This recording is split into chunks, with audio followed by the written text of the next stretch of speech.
The bustling streets of downtown Chicago pulsed with energy as Marcus Johnson strode purposefully toward his office, briefcase in hand.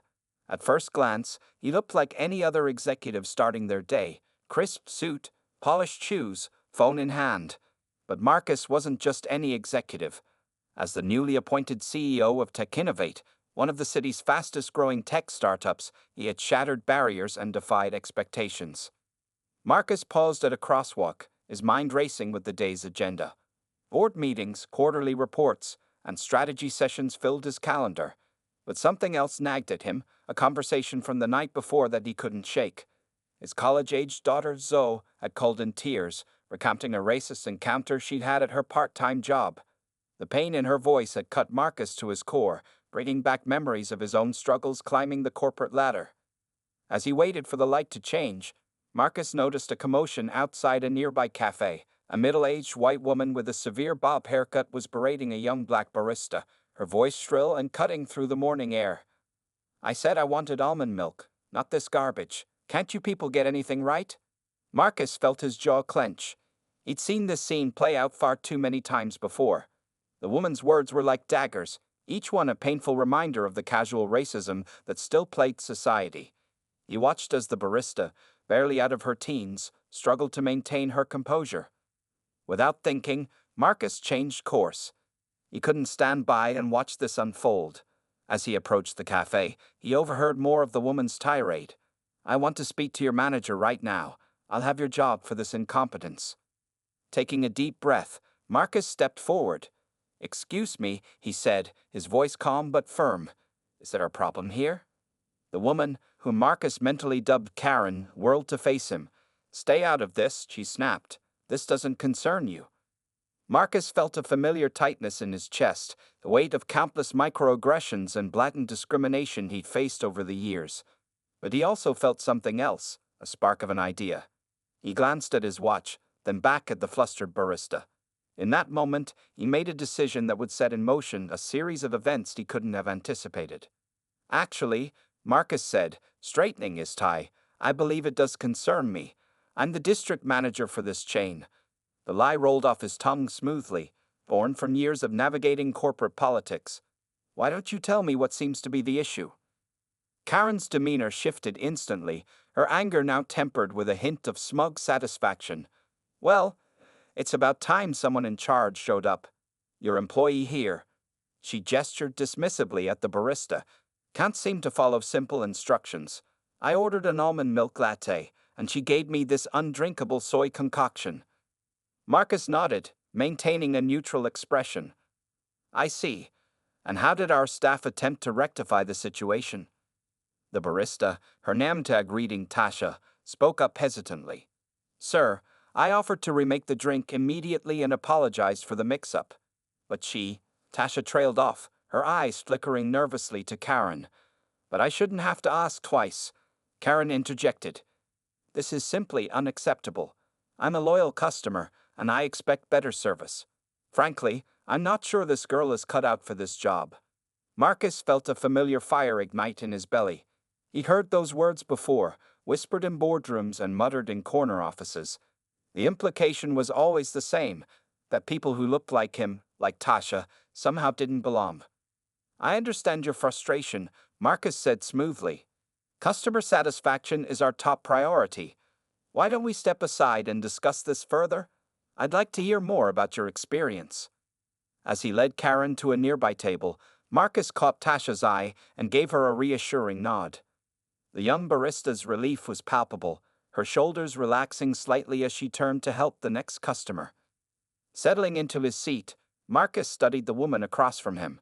Karen radiated entitlement, from her designer handbag to her perfectly manicured nails. She launched into a litany of complaints, each more trivial than the last. But beneath her words, Marcus heard something familiar, the language of prejudice, carefully coded but unmistakable. As Karen spoke, Marcus's mind raced. He thought of Zoe, of Tasha, of countless others who faced this kind of treatment daily. He thought of his own journey, the obstacles he'd overcome to reach the top of the corporate world. And in that moment, he knew that his impromptu undercover role had a greater purpose. "I appreciate you bringing these concerns to my attention," Marcus said when Karen finally paused for breath. We take customer feedback very seriously. In fact, I'd like to invite you to participate in a special focus group we're conducting next week. We're looking for discerning customers like yourself to help us improve our service. Karen's eyes lit up at the prospect of further airing her grievances. Well, I suppose I could make time for that. It's about time someone listened to the customers who keep this place in business. Marcus smiled, a plan forming in his mind. Excellent. I'll have my assistant contact you with the details. He pulled out a business card, not his real one, of course, and handed it to her. We truly value input from all our customers, regardless of their background. As he stood to leave, Marcus felt a mix of emotions swirling within him. Anger at the casual racism he'd witnessed, determination to make a difference, and a glimmer of excitement at the opportunity that had presented itself. He knew that his impromptu undercover operation was just the beginning. Walking back towards his office, Marcus's mind raced with possibilities. He had a week to put his plan into action, a week to prepare a lesson that Karen, and others like her, wouldn't soon forget. But as he reached for his phone to make some calls, a nagging doubt crept in. Was he taking this too far? Could his actions backfire, reinforcing the very stereotypes he sought to dismantle? Marcus paused, his hand hovering over his pocket, the weight of his decision pressed down on him. As a CEO, he was used to making tough calls, but this was different. This was personal. As he stood there, torn between action and caution, Marcus knew that his next move would have consequences far beyond a simple coffee shop encounter. The city hummed around him, oblivious to the internal struggle of one man standing on the sidewalk. Marcus took a deep breath, straightened his shoulders, and made his choice. Whatever came next, he was committed to seeing this through. The lesson he had in mind for Karen was about to become much bigger than he'd initially planned. Marcus stepped into his sleek corner office at Techinnovate, his mind still buzzing from the encounter at the coffee shop. He settled into his ergonomic chair, fingers drumming on the polished mahogany desk as he pondered his next move. The irony wasn't lost on him. Here he was, a black CEO in a predominantly white industry, about to go undercover to teach a lesson about prejudice. He swiveled to face the floor-to-ceiling windows, Chicago's skyline stretching out before him. It was a view he'd earned through years of hard work, perseverance, and, if he was honest with himself, a fair bit of code switching. Marcus had learned early on how to navigate the corporate world, to soften his voice, to laugh at jokes that made him cringe inside. But at what cost? A gentle knock interrupted his thoughts. "Come in," he called, turning back to his desk. Aisha, his executive assistant, entered with a tablet in hand. "Your 10 a.m. is here, Mr. Johnson," she said, her voice professional but warm. "And I got those diversity reports you asked for."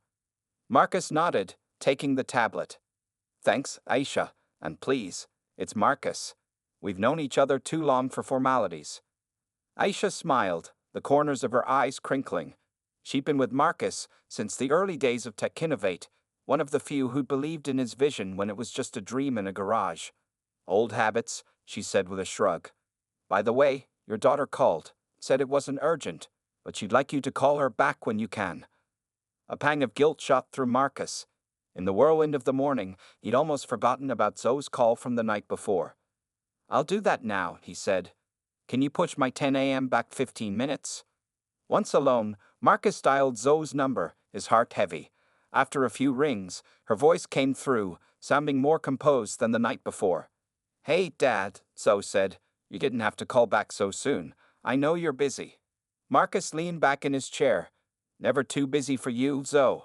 How are you holding up?" There was a pause on the other end of the line. "I'm okay," Zoe finally said, but Marcus could hear the strain in her voice. "It's just, I keep replaying it in my head, you know? The way the customer looked at me, like I was nothing. And my manager just stood there, didn't say a word." Marcus closed his eyes, memories of his own early job experiences flooding back. "I'm so sorry you had to go through that, sweetheart. Have you thought about reporting it to HR?" Zoe sighed. "What's the point? It'll just be my word against theirs. Plus, I need this job for my resume. I can't risk making waves."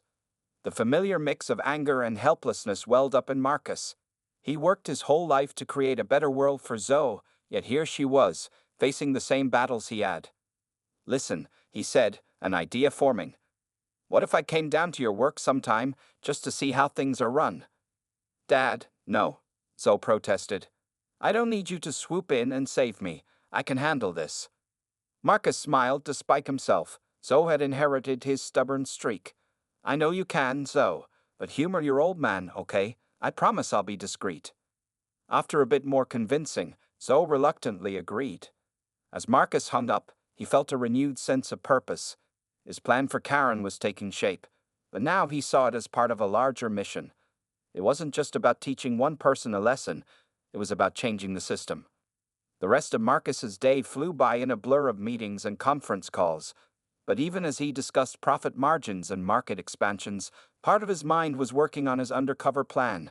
By the time the sun began to set over Chicago, casting long shadows across his office, Marcus had the outline of a strategy. He was so engrossed in his thoughts that he almost missed the gentle chime of his computer, alerting him to an incoming video call. Marcus glanced at the screen, surprised to see it was well past 7.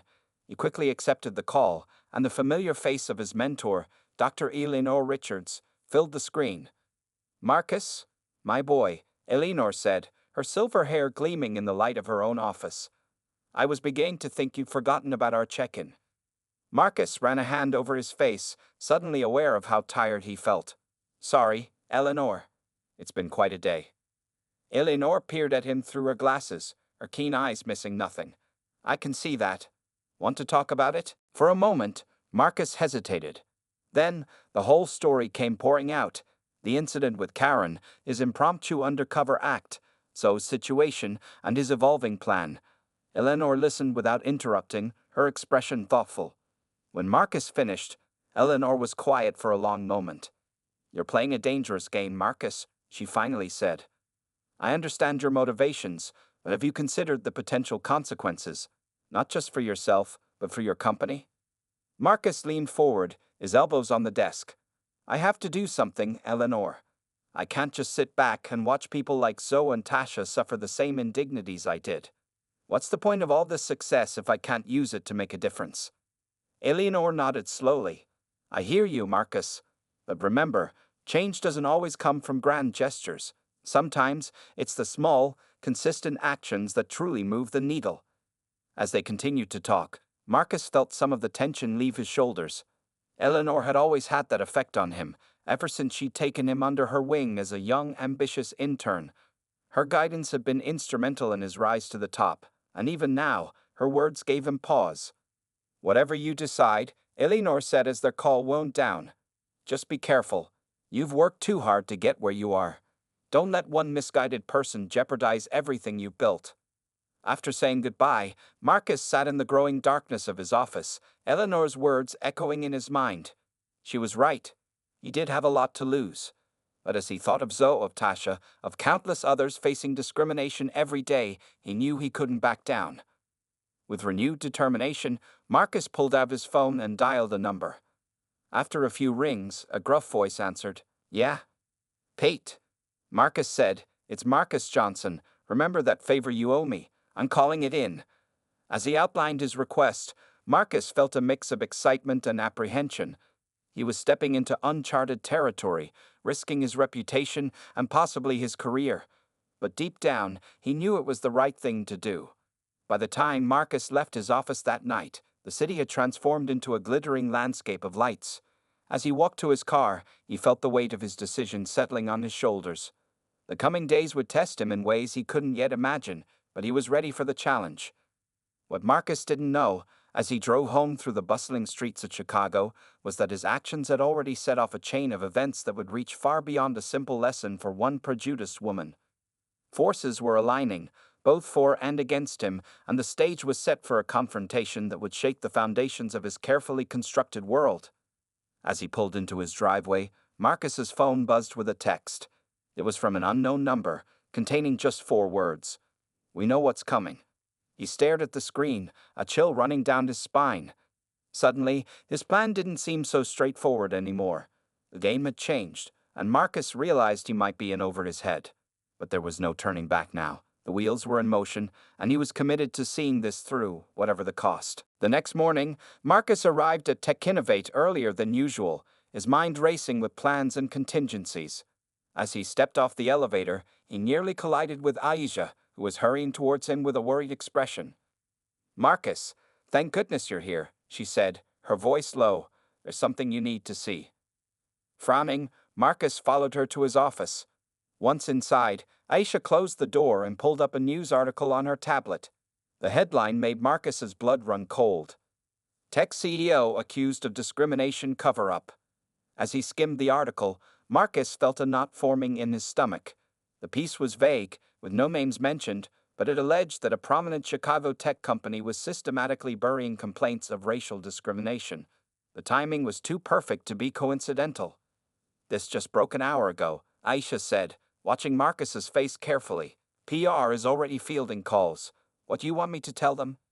Marcus sank into his chair, his mind whirling. Was this connected to the text he received last night? Who could be behind this? "Tell them no comment for now," he said finally. "We need to get ahead of this, but first, I need to make a call." As soon as Aisha left, Marcus dialed Pete's number. The gruff voice that answered sounded annoyed. "Bit early for social calls, isn't it, Johnson?" "Cut the act, Pete," Marcus snapped. "What the hell is going on? Did you leak something to the press?" There was a pause on the other end of the line. "Now why would I do a thing like that? We're all friends here, right?" Marcus felt his frustration rising. "I'm not in the mood for games. If you know something, spill it." Pete's voice turned serious. "Look, Marcus, I did what you asked. But you're not the only one with connections in this town. Word gets around. Whatever you're planning, you've stirred up a hornet's nest. Watch your back." The line went dead, leaving Marcus staring at his phone in disbelief. He'd known Pete for years, trusted him even. But now, doubt crept in. Who could he really rely on?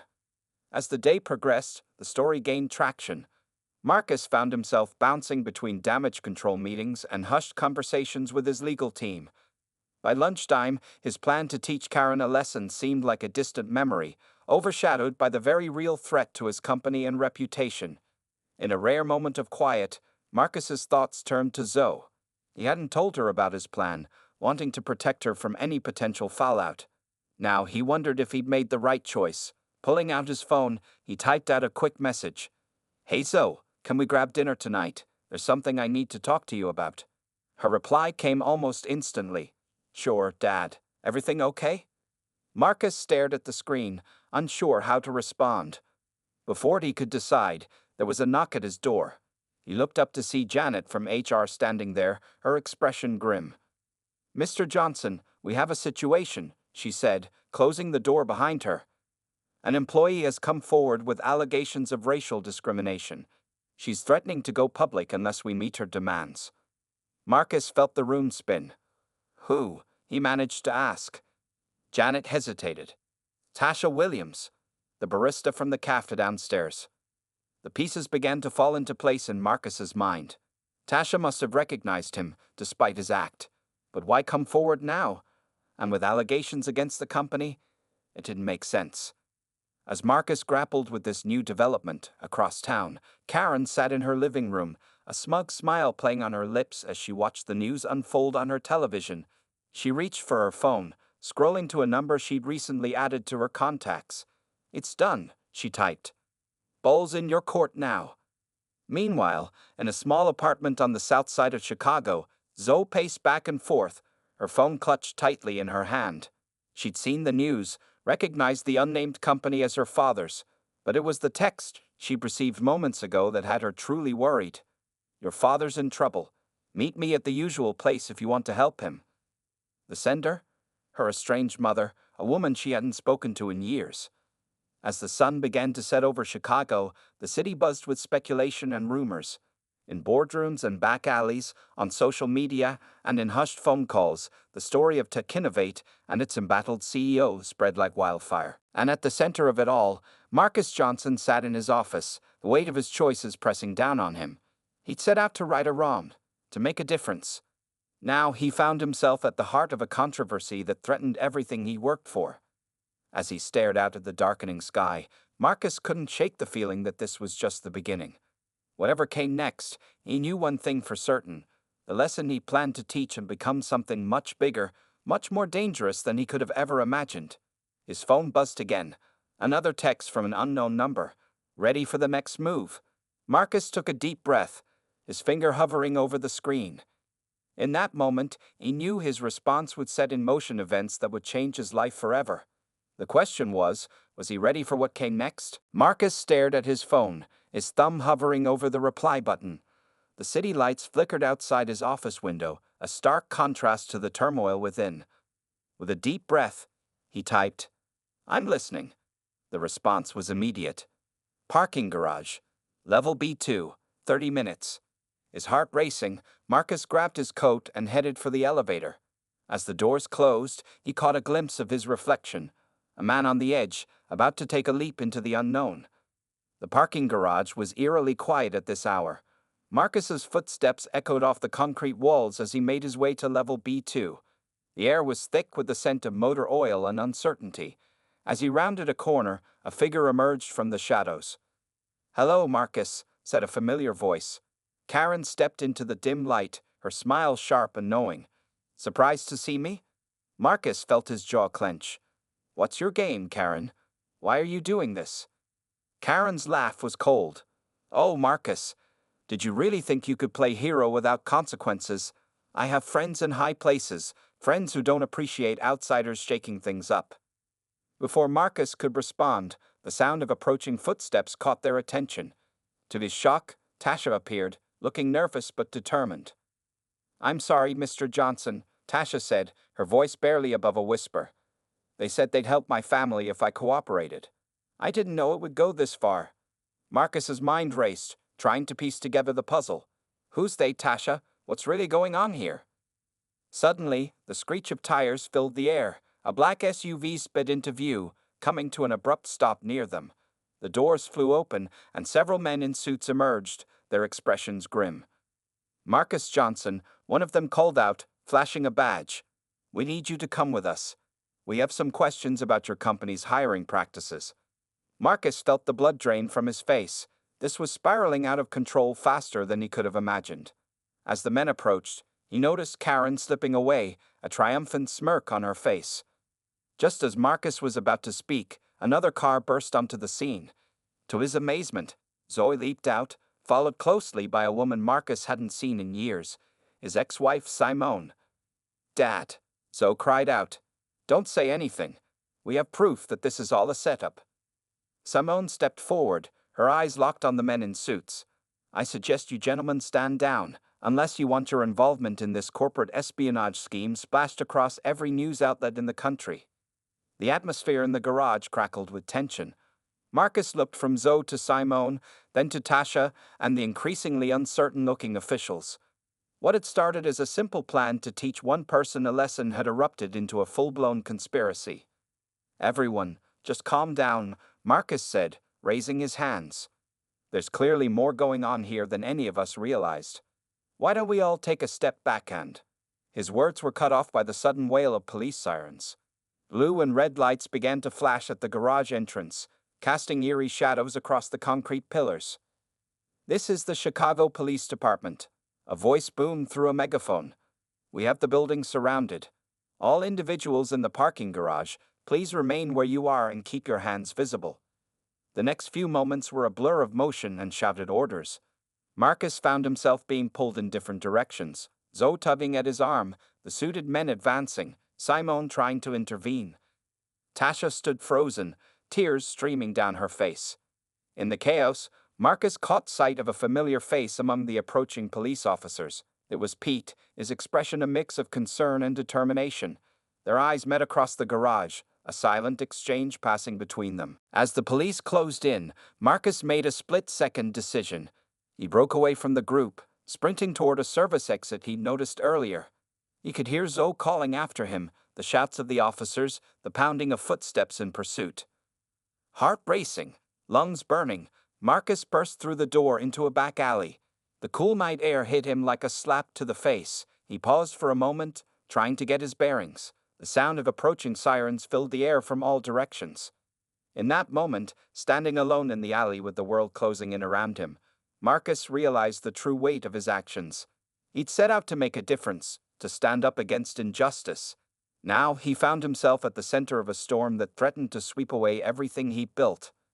As he heard the service door bang open behind him, Marcus knew he had to make a choice: face the music and trust in the truth, or run and risk losing it all. The footsteps grew closer. Time seemed to slow down. Marcus took a deep breath, turned around, and the alley erupted in a blaze of flashlights and shouted commands. Marcus raised his hands, squinting against the sudden brightness. As his eyes adjusted, he saw a wall of police officers, their weapons drawn. Among them stood Pete, his expression unreadable. "Marcus Johnson," Pete called out, his voice heavy with authority. "You have a choice to make, right here, right now. What's it going to be?" The weight of the moment pressed down on Marcus. In his mind, he saw flashes of his life: his rise to success, the barriers he'd broken, the people he'd inspired. He thought of Zoe, of Tasha, of all those who faced discrimination every day. He thought of the lesson he'd set out to teach, and the unexpected education he'd received in return. With the world hanging in the balance, Marcus opened his mouth to speak. Whatever he said next would determine not just his fate, but the outcome of a battle much larger than himself. The air crackled with anticipation as everyone waited to hear what the embattled CEO would do. Marcus took a deep breath, his mind racing. Just as he was about to speak, a voice rang out from behind the police line. "Wait, everyone needs to see this." The crowd parted, revealing Aisha, Marcus's loyal assistant, clutching a laptop. Her eyes were wide with urgency as she pushed through to the front. "Mr. Johnson, I got it. The proof we need." Pete hesitated, clearly torn between protocol and curiosity. "What's this about?" he demanded, his hand still on his holstered weapon. Aisha's fingers flew across the keyboard as she turned the screen towards the assembled group. "I've been digging into our systems ever since the allegations broke," she explained breathlessly. "There's been a breach. Someone's been planting false data, fabricating complaints, manipulating our records." A murmur rippled through the crowd. Marcus felt a glimmer of hope, but he knew they weren't out of the woods yet. "Who's behind this, Aisha?" he asked, his voice steady despite the tension. Aisha's expression darkened. "That's the thing, sir. The trail leads back to TechRival." A collective gasp went up. TechRival was Techinovate's biggest competitor, known for their cutthroat tactics and questionable ethics. Suddenly, the pieces started falling into place in Marcus's mind. But before anyone could react, a commotion erupted at the far end of the alley. Karen burst through, her face contorted with rage. "You think you've won?" she snarled, brandishing a flash drive. "I've got the real story right here, and it's going to bury all of you." In a flash, Pete was moving, his years of training kicking in. He lunged for Karen, but she was quicker than anyone anticipated. With surprising agility, she dodged his grasp and sprinted towards the street. "Stop her!" Marcus shouted, his voice cutting through the chaos. Without thinking, he took off after Karen, adrenaline surging through his veins. The alley became a blur as he ran, focused solely on the figure ahead of him.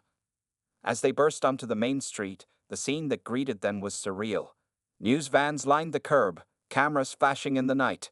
A crowd had gathered, drawn by the commotion. Marcus realized with a jolt that their private drama had become a public spectacle. Karen, seeing her chance, made a beeline for the nearest reporter. "I have proof of corporate corruption," she yelled, waving the flash drive. "Techinnovate is finished." Time seemed to slow down for Marcus.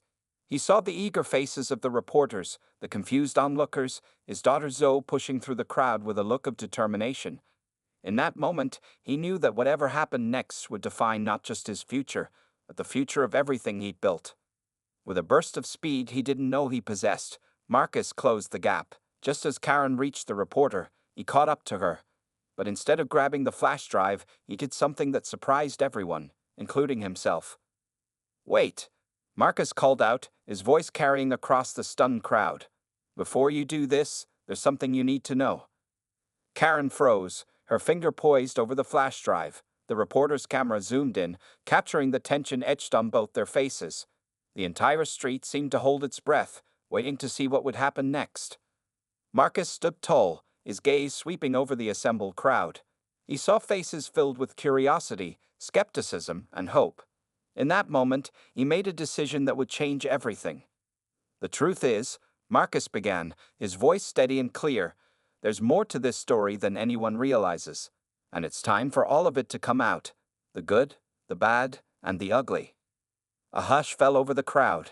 Even Karen looked taken aback, her earlier bravado faltering in the face of Marcus's unexpected candor. Just then, a sleek black car pulled up to the curb. The door opened, and out stepped a figure that made Marcus's blood run cold. Richard Hartley, CEO of Tech Rival. His smile was shark-like as he surveyed the scene. Well, Hartley drawled, straightening his expensive suit. Quite the show you're putting on, Johnson. I'm afraid it's time to bring down the curtain. Marcus felt the weight of all eyes on him. The police, the reporters, his daughter, his employees, and now his greatest business rival. The air crackled with tension as the true scope of the conspiracy began to unfold. In that moment, Marcus realized that the lesson he'd set out to teach had become something far greater. This wasn't just about one racist incident or corporate rivalry. It was about the very fabric of society, the systems that perpetuated injustice, and the courage it took to stand against them. As Hartley stepped forward, a smirk playing on his lips, Marcus knew that the real battle was just beginning. The stakes had never been higher, and the whole world was watching. Whatever he said next would either expose the truth and change the game forever, or destroy everything he worked for. Marcus took a deep breath, squaring his shoulders. The crowd leaned in, cameras flashed, and the night air hummed with anticipation. It was time to take a stand, to fight not just for his company, but for something much bigger than himself. "Let me tell you all a story," Marcus began, his voice ringing out clear and strong. "A story about power, prejudice, and the price of silence. But more importantly, a story about hope and the courage to stand up for what's right." As Marcus spoke, you could see the shock registering on faces in the crowd. Hartley's smug expression began to falter. Karen's hand, still clutching the flash drive, started to tremble. And somewhere in the back, Marcus caught a glimpse of Zoe, her eyes shining with a mixture of fear and pride. The truth was about to come out, and nothing would ever be the same again. Marcus's voice carried across the hushed crowd as he recounted the events that had led them to this moment.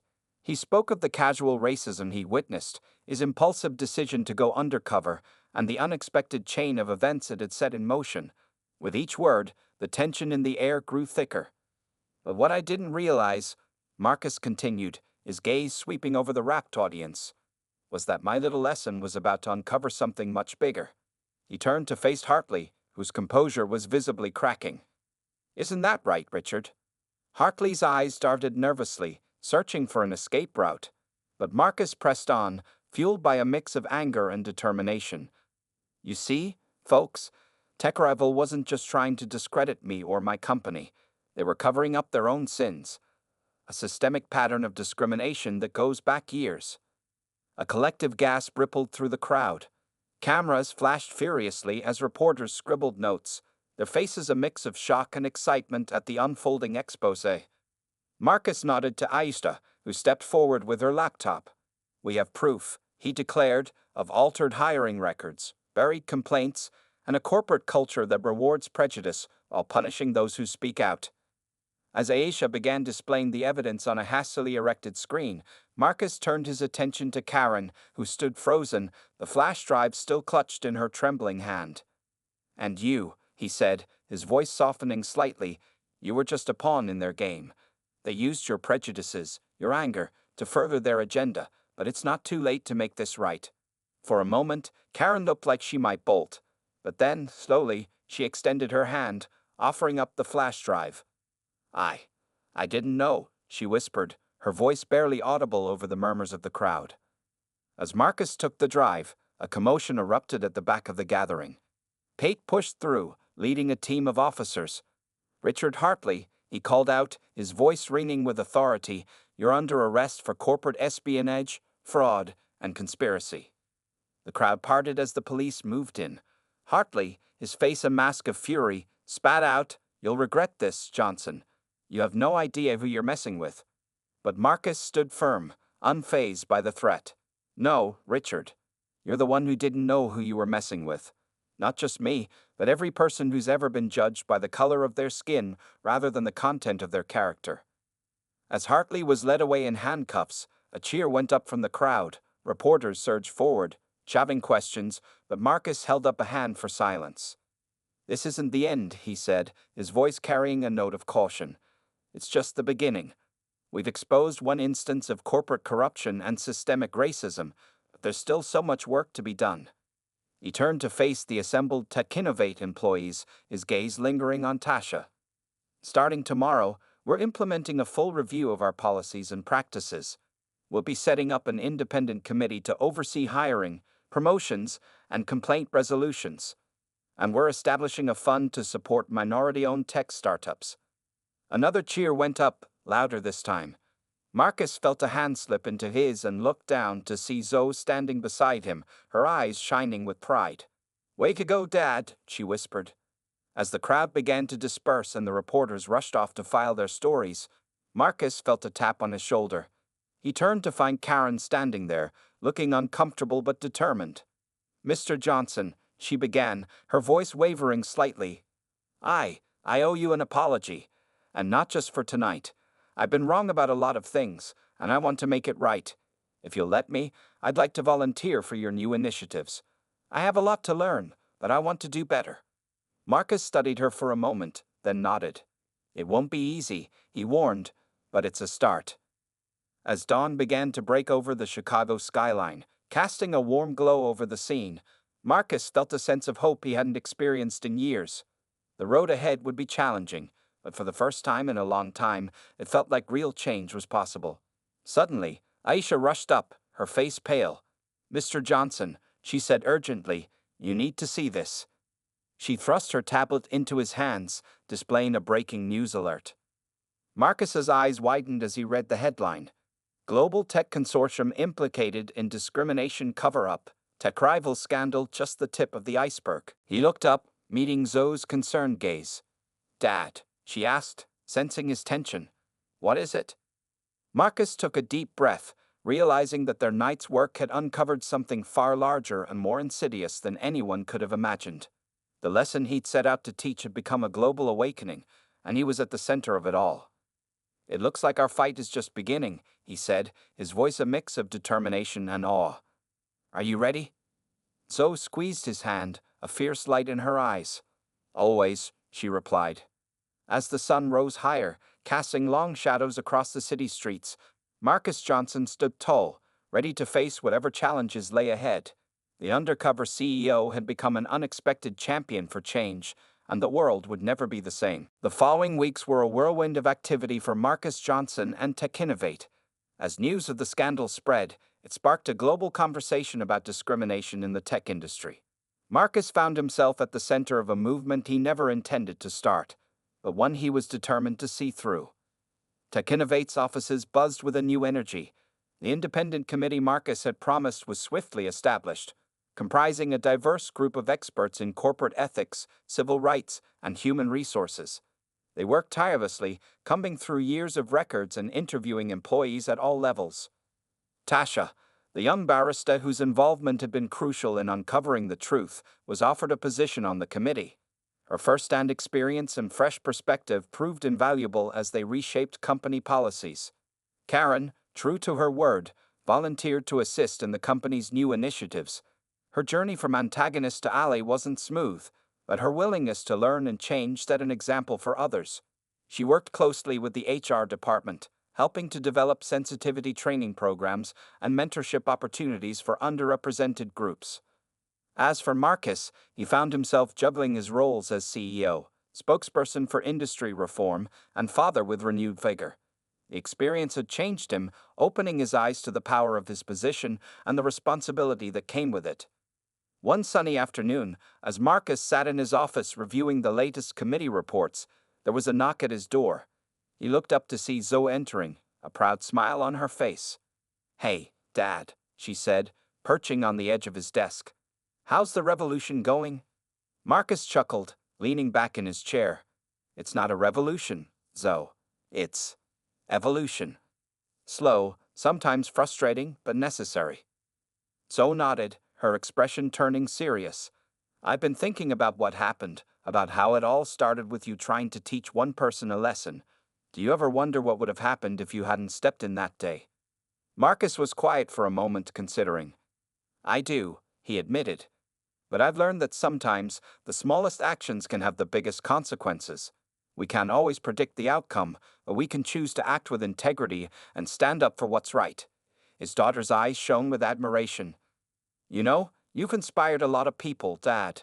Not just here, but across the industry. I overheard some interns talking earlier. They said they chose Techinovate because of what you did. A wave of emotion washed over Marcus.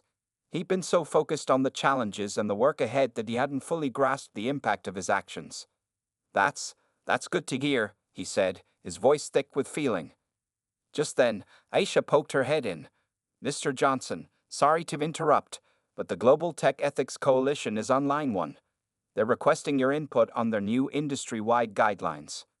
Marcus nodded, sharing a knowing look with Zoe. Judy calls, he said with a wry smile. As Zoe left and Marcus picked up the phone, he reflected on how far they'd come, and how far they still had to go.